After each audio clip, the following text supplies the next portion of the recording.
Student, स्वागत है हमारे यूट्यूब चैनल RG24/7 पर। दोस्तों, आज हम जानेंगे क्लास 6 एनसीईआरटी सोशल साइंस सामाजिक विज्ञान एवं राजनीति जीवन में लेसन नंबर 1, जिसका नाम है विविधता की समझ, और इसमें पार्ट 3। तो आइए देखते हैं इसमें आगे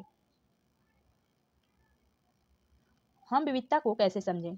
करीब 200 साल पहले जब रेल, हवाई जहाज, बस और कार हमारे जीवन का हिस्सा नहीं थे, तब भी लोग संसार के एक भाग से दूसरे भाग की यात्रा करते थे।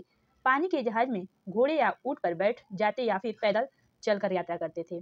अक्सर ये यात्राएं खेती और बचने के लिए नई जमीन की तलाश में या फिर व्यापार के लिए की जाती थी। क्योंकि यात्रा में बहुत समय लगता था, इसलिए लोग नई जगह पर अक्सर काफी लंबे समय तक रुक जाते थे। इसके अलावा सूखे और अकाल के कारण भी कई बार लोग अपना घर बार छोड़ देते थे।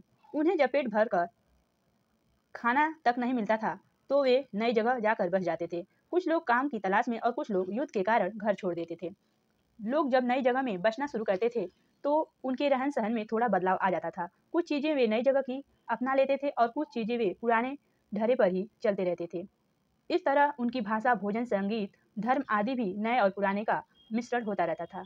उनकी सांस्कृतिक और नई जगह की संस्कृति में आदान प्रदान होता रहता था। धीरे धीरे एक मिश्रित यानी मिली जुली संस्कृति उभरती। अगर अलग अलग क्षेत्रों का इतिहास देखें तो हमें पता चलेगा कि किस तरह विभिन्न सांस्कृतिक प्रभावों ने वहाँ के जीवन और सांस्कृतिक को आकार देने में अपना योगदान दिया। इस तरह से कई क्षेत्र अपने विशिष्ट इतिहास के कारण विविधता संपन्न हो जाते थे।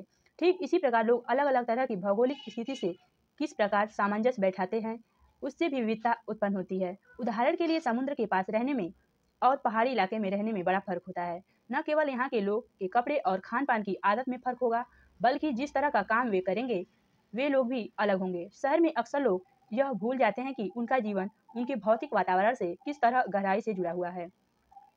ऐसा इसलिए कि शहरों में लोग बिरले की अपनी सब्जी या अनाज उगाते हैं। वे इन चीजों के लिए बाजार पर निर्भर रहते हैं। आइए भारत के दो भागों लद्दाख और केरल के उदाहरण के जरिए समझने का प्रयास करें कि किसी क्षेत्र की विविधता पर उसके ऐतिहासिक और भौगोलिक कारकों का क्या असर पड़ता है।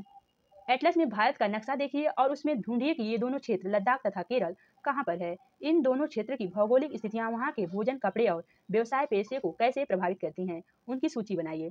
आइए देखते हैं आगे। लद्दाख ऊंचे पहाड़ों वाला रेगिस्तानी इलाका, चित्र में देखिए। आइए समझते हैं लद्दाख के बारे में। लद्दाख जम्मू और कश्मीर के पूर्वी हिस्से में पहाड़ियों में बसा एक रेगिस्तानी इलाका है। यहाँ बहुत ही कम खेती होती है क्योंकि इस क्षेत्र में बारिश बिल्कुल नहीं होती है और यह इलाका हर वर्ष काफी लंबे समय तक बर्फ से ढका रहता है। इस क्षेत्र में बहुत ही कम पेड़ उग पाते हैं। पीने के पानी के लिए गर्मी के महीनों में पिघलने वाली बर्फ पर लोग निर्भर रहते हैं। यहाँ के लोग खास किस्म की भेड़ पालते हैं जिससे पश्मीना ऊन मिलता है। यह ऊन कीमती होता है, इसलिए पश्मीना शाल बड़ी महंगी होती है। लद्दाख के लोग बड़ी सावधानी से इस ऊन को इकट्ठा करके कश्मीर के व्यापारियों को बेच देते हैं। मुख्यतः कश्मीर ही पश्मीना शाल बुनी जाती है। यहाँ के लोग दूध से बने पदार्थ जैसे मक्खन, चीज, खास तरह का छेना एवं मांस खाते हैं। हर एक परिवार के पास कुछ गाय, बकरी या और याक होती हैं। रेगिस्तान होने का यह मतलब नहीं है कि व्यापारी यहाँ आने के लिए आकर्षित नहीं हुए। लद्दाख तो व्यापार के लिए एक अच्छा रास्ता माना गया है क्योंकि यहाँ कई घाटियाँ जिनसे गुजरकर मध्य एशिया के काफिले उस इलाके में पहुँचते थे, जिसे आज हम तिब्बत कहते हैं। काफिले अपने साथ मसाले, कच्चा रेशम, दरिया आदि लेकर चलते हैं। लद्दाख के रास्ते ही बौद्ध धर्म तिब्बत पहुंचा। लद्दाख को छोटा तिब्बत भी कहते हैं। करीब 400 साल पहले यहाँ पर लोगों का इस्लाम धर्म से परिचय हुआ और अब यहाँ अच्छी खासी जनसंख्या में मुसलमान रहते हैं। लद्दाख में गानों और कविताओं का बहुत ही समृद्ध मौखिक संग्रह है। तिब्बत का ग्रंथ केसर सागा लद्दाख में काफी प्रचलित है। उसके स्थानीय रूप को मुसलमान और बौद्ध दोनों ही लोग गाते हैं और उस नाटक पर खेलते भी हैं। चित्र में देखिए, पश्मीना शाल की बुनाई औरतें करती हैं। आइए देखते हैं केरल के बारे में। भारत के दक्षिण पश्चिम कोने में बसा हुआ राज्य केरल, यह एक तरफ से समुद्र से घिरा हुआ है और दूसरी तरफ पहाड़ियों से। इन पहाड़ियों पर विविध प्रकार के मसाले जैसे काली मिर्च, लौंग, इलायची आदि उगाई जाती हैं। इन मसालों के कारण यह क्षेत्र व्यापारियों के लिए बहुत ही आकर्षक बना रहा। मछली पकड़ने का चीनी जाल, चित्र में देखिए। सबसे पहले अरबी यहूदी व्यापारी केरल आए। ऐसा माना जाता है कि ईसा मसीह की धर्मदूत संत थॉमस लगभग 2000 साल पहले यहाँ आए। भारत में ईसाई धर्म लाने का श्रेय उन्हीं को जाता है। अब से कई व्यापारी यहाँ आकर बस गए। इब्नु बतूता ने करीब 700 साल पहले यहाँ आए। अपनी यात्रा वृतांत में मुसलमान के जीवन का विवरण देते हुए लिखा है कि मुसलमान समुदाय की यहाँ बड़ी इज्जत थी। वास्को डी गामा पानी के जहाज से यहाँ पहुंचे तो पुर्तगालियों ने यूरोप से भारत तक समुद्र की यात्रा को जाना। इन ऐतिहासिक प्रभाव के कारण केरल के लोग विभिन्न धर्म का पालन करते हैं, जिसमें यहूदी, इस्लाम, ईसाई, हिंदू एवं बौद्ध धर्म शामिल है।